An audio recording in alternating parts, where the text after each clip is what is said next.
Улсын хурлын дарга улсын хурлын эрхэм гишүүдээ Монгол Улсын засгийн газар ба олон улсын банк санхүүгийн байгууллагуудын хамтын ажиллагааны талаар энэ удаагийн засгийн газрын мэдээллийг бэлтгэн та бүхэндээ өргүүлж байна. Монгол улс өнөөдрийг хүртэл хугацаанд нийтдээ 74 олон улсын болон бүс нутгийн байгууллага, сан, холбоотод нэгдэн орсноос 12 нь олон улсын банк санхүү худалдаа эдийн засгийн байгууллагууд байгаа юм а. Тухайлбал олон улсын хөрөнгө оруулалтын банкнд 1970 онд, олон улсын валютын сан Дэлхийн банк, Азийн хөгжлийн банкнд 1991 онд, Европын сэргээн босрол хөгжлийн банкнд 2000 онд, Азийн дэд бүтц хөрөнгө оруулалтын банкнд 2015 онд тус гишүүнээр элссэн орсон бөгөөд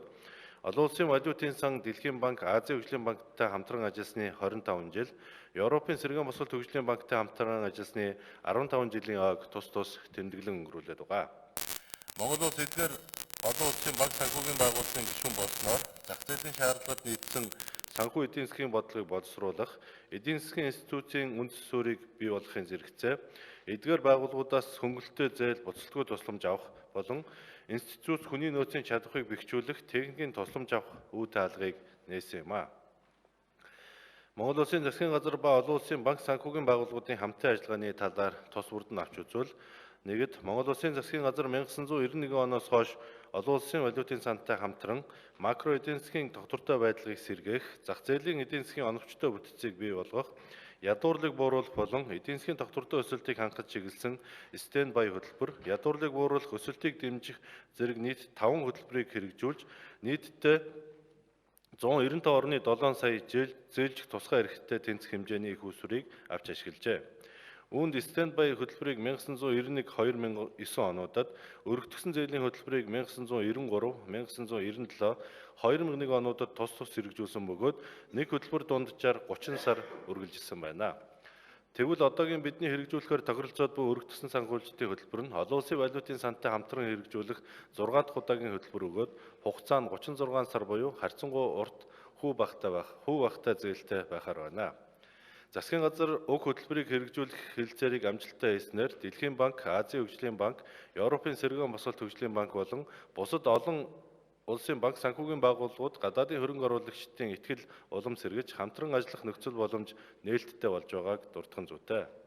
Түүнчлэн засгийн газар олон улсын валютын сангаас санхүү эдийн засаг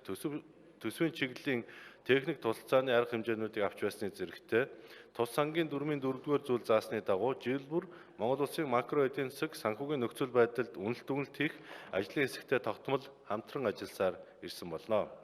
Хоёрт, Монгол улсын засгийн газар Дэлхийн банкны группийн байгууллагуудтай төсөв макро эдийн засаг засаглал удирдлагын чиглэлээр хамтран ажиллаж ирсэн бөгөөд 1991-ээс 2016 оныг хүртэлх санхүү хөдөө аж ахуй, нийгэм, эрчим хүч, уул уурхай, хөдөлмөр эрхлэлт, худалдааны салбаруудад нийтдээ 136 төсөл арга хэмжээний 837 орчим сая $ын санхүүжилтийг авсан байна. Дэлхийн банктай хамтран хэрэгжүүлэх төсөл хөтөлбөрийг хамтын ажиллагааны стратегийн баримт бичигт үндэслэн шийдвэрлэдэг бөгөөд стратегийн баримт бичгийг засгийн газраас баримталж буй бодлогын хүрээнд 4 жил тутам шинжилэн тохирдог. Энэ хүрээнд засгийн газар 2017-оос 2019 онд Дэлхийн банкны олон улсын хөгжлийн ассоциацийн 160 сая $ын хөнгөлөлтөө зээлийн их усврыг ашиглахаар төлөвлөж байна. Гуравт, Монгол улс Азийн хөгжлийн банкнд 1991 онд элсэн орсноос хойш нийтдээ 1.6 тэрбум орчим $ын санхүүжилтийг авч, зээл буцалтгүй тусламж, техник тусалцааны 260 гаруй төсөл хөтөлбөрийг хэрэгжүүлсэн байна.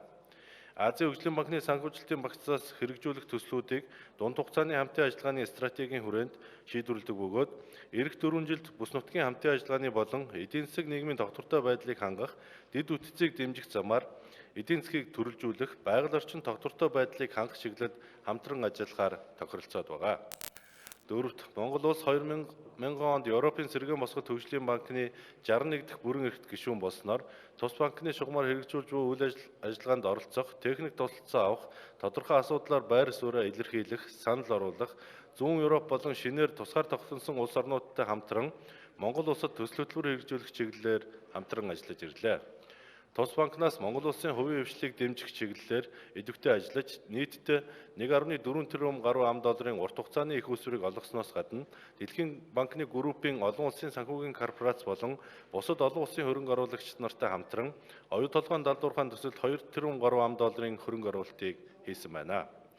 Мөн гадаад валютын ханшийн эрсдлийг багасгах зорилгоор манай аж ахуй нэгжүүдэд төгрөгийн санхүүжилт олгох, дотоодын санхүүгийн зах зээлийг дэмжих санаачлагыг хэрэгжүүлэн ажиллаж байгаамаа.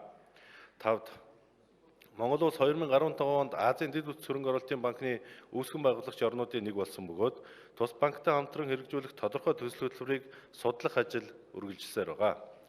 6. Монгол улс 1970 онд олон улсын хөрөнгө оруулалтын банкны гишүүн болсноос хойш өнөөдрийн байдлаар тус банкны дөрмийн сангийн 0.49%-ийг эзэмшиж байна. Цаашид хамтын ажиллагааг эрчимжүүлэх хүрээнд тус банк болон хөгжлийн банк хооронд байгуулсан стратегийн түншлэлийн гэрээний үйл ажиллагааг өргөжүүлэх, мөн манай улсын эдийн засаг төсөв санхүүгийн нөхцөл байдлыг харгалзан 50 сая еврогийн зээлийг 7 жилийн хугацаатай олгох талаар урьдчилсан тохиролцоонд хүрээд байгаа. 7. Монгол улсын засгийн газар дэлхийн томоохон хөрөнгө оруулагч банкуудтай хамтран ажиллаж, засгийн газрын 4 үнэт заас, засгийн газрын баталгаатай 3 үнэт заасыг олон улсын зах зээлд амжилттай арилжаалсан. Засгийн газрын амжилттай арилжаасан их үүсвэрээр бүрдүүлсэн эдгээр үйл ажиллагаа нь хувийн секторын гадаад зах зээл рүү нэвтрэх, санхүүжилтийн их үүсвэр бүрдүүлж хөрөнгө босгох үйл ажиллагаанд томоохон түлхэц болж байна. Улсын их хурлын эрхэм гишүүдээ дэлхийн тэргүүлэгч олон улсын банк санхүүгийн байгууллагууд манай дотоодын санхүүгийн зах зээлд орж ирснээр Монгол улсын нэр хүнд өсөх, төсөл хөтөлбөр санхүүжүүлэх боломж нэмэгдэх, хямд өртөгтэй их усврыг дотоодын аж ахуй нэгжүүдэд олгох, цаашлаад урт хугацааны хөгжлийн зээл, төгрөг яоны swap хилцлийн хэмжээг нэмэгдүүлж, хугацааг сунгах эерэг нөлөөг үзүүлсээр ирсэн бөгөөд цаашид энэ байдал хэвээр хадгалагдана гэж засгийн газар үзэж байна. Өнөөдрийн байдлаар гадаадын банк санхүүгийн байгууллагууд дотоодын 8 банкнд хөрөнгө оруулахын хамтран ажиллаж байгаа бол тусгай шалгуурыг хангасан олон улсад нэр хүнд бүхий 5 гадаадын банк Монгол банкны зөвшөөрөлтөөр төлөөлөгчийн газраа нээн ажиллаж байна. Засгийн газар цаашид төлөөлөгчийн газрын үйл ажиллагааг дэмжиж тогтвортой ажиллах нөхцөлийг бүрдүүлэхийн зэрэгцээ олон улсын банк санхүүгийн байгууллагуудын хөгжлийн хамтын ажиллагааг эдийн засгийг төрөлжүүлэх, хүртээмжтэй өсөлтийг хангах, дэд бүтэц бүтээн байгуулалтын мега төслүүдийг хэрэгжүүлэх замаар үр ашгийг нэмэгдүүлэх, хувийн хвшил рүү түлхүү чиглүүлэн хөгжүүлэхэд онцгой анхааран ажиллах болно. Анхаарлаа хандуулсанд баярлалаа.